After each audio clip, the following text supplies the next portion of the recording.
আসসালামু আলাইকুম।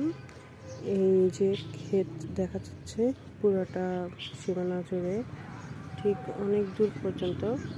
এটা হচ্ছে বাসার পাশ থেকে চারপাশেরই ক্ষেত। এগুলো হচ্ছে ইরি ক্ষেত, মানে আমরা ইরি ধান বলে থাকি। মানে বছরে একবারই হয়ে থাকে। পুরো শৈশবটা এই এলাকা জুড়ে আমার। এখানে হচ্ছে যেমন যে প্রশস্ত এরিয়া জুড়ে ধান ক্ষেত, আগে হচ্ছে আরও এরিয়া জুড়ে ছিল।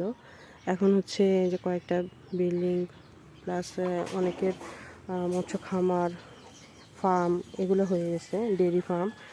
তবে আমরা যখন ছোট ছিলাম তখন এই এরিয়াটা আরও ছোট, আরও বড় পরিসরে ছিল। এই যে যত প্রস্তর এরিয়া জুড়ে আছে সবটাই হচ্ছে এই যে ক্ষেতের লাইন। তখন হচ্ছে এই জায়গাগুলোতে হচ্ছে ক্ষেত ক্ষেত করতো মানুষ। এখন হচ্ছে অনেকে ফার্ম করে এই দিকটাতেও। এই যে ধান আসছে, এই ধানগুলো এখনও পরিপক্ক হয় নাই।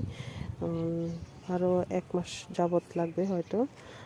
এখন অবশ্য খুব বেশি জানি না, তখন মোটামুটি ভালোই জানতাম। যেমন আমাদের নিজেদেরও ধান ছিল।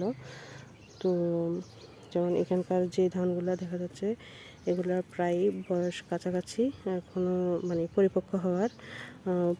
দেখা যাচ্ছে একটা ছিঁড়ে দেখলে বোঝা যাবে যে এগুলো এখনও লিকুইড, মানে চাপ দিলে লিকুইড কিছু একটা বেরোবে হোয়াইট কালারের, অনেকটা মিল্ক। কিন্তু এই যে মিল্ক অনেকটা, কিন্তু এগুলা হচ্ছে চাল হওয়ার আর একদম প্রাক কালার কি বলা চলে। তারপর হচ্ছে এই যে মানে আমরা এগুলোকে থলনা বলে থাকতাম আমাদের ভাষায়। এগুলো হচ্ছে ধানের ছোড়া। পুরোটাই হচ্ছে এখানে ইরি খেতি, ইরি ধান। আর পথের লাইনগুলোতে হচ্ছে সাধারণত যারা আশপাশে বাড়ি থাকে তারা হচ্ছে এখানে বিভিন্ন সবজি করে থাকে। তো এখানেও ছিল, যেমন এখন লাইনগুলো থেকে অনেকগুলো উঠে গেছে, কারণ এখন প্রায় শেষ সবজি করা। তো এই যে দেখেন এখানেও একটা অবশিষ্ট সবজি ক্ষেত আছে লাইনে করানো। এই যে দেখেন এটা হচ্ছে কুমড়ো গাছ, মিষ্টি কুমড়ো বলে। এই যে মিষ্টি কুমড়ো এখনও ভালোই একটা কুমড়ো আছে পরিপক্ক। এগুলা এই লাইনগুলোতে যে সবজিগুলো করা হয় সাধারণত অনেক ভালোই হয়। এই যে আরেকটা লাইন, এখানেও আরেকটা কুমড়ো আছে, এটাও ভালোই পরিপক্ক, যথেষ্ট 2 থেকে 3 কেজির প্লাস, 3 কেজি প্লাস হবে এগুলোর ওজন। এগুলা দেখেন দুই পাশে ধান ক্ষেত আর তার মাঝের লাইনগুলোতে করা। এই যে দেখেন একই গাছ, দেখেন একই গাছে আরেকটা কুমড়ো, মাশাআল্লাহ যথেষ্ট বড় সাইজের কুমড়ো।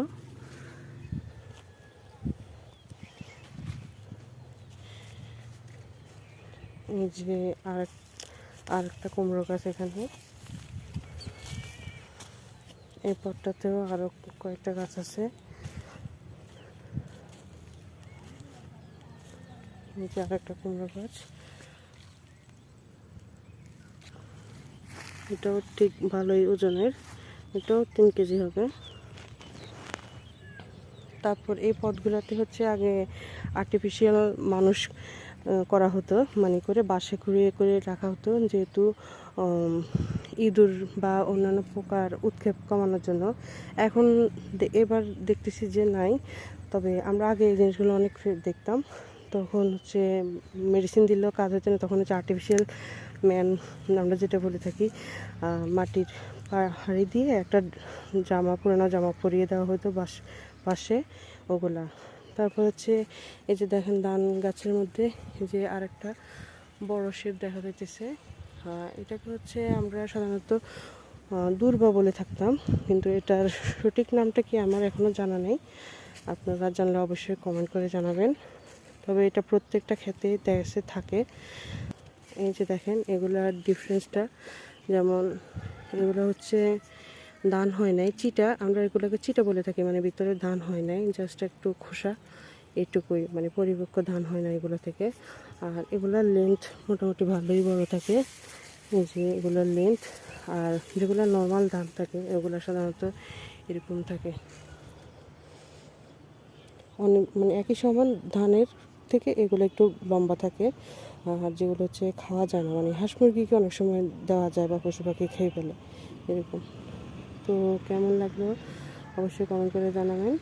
আসসালামু আলাইকুম।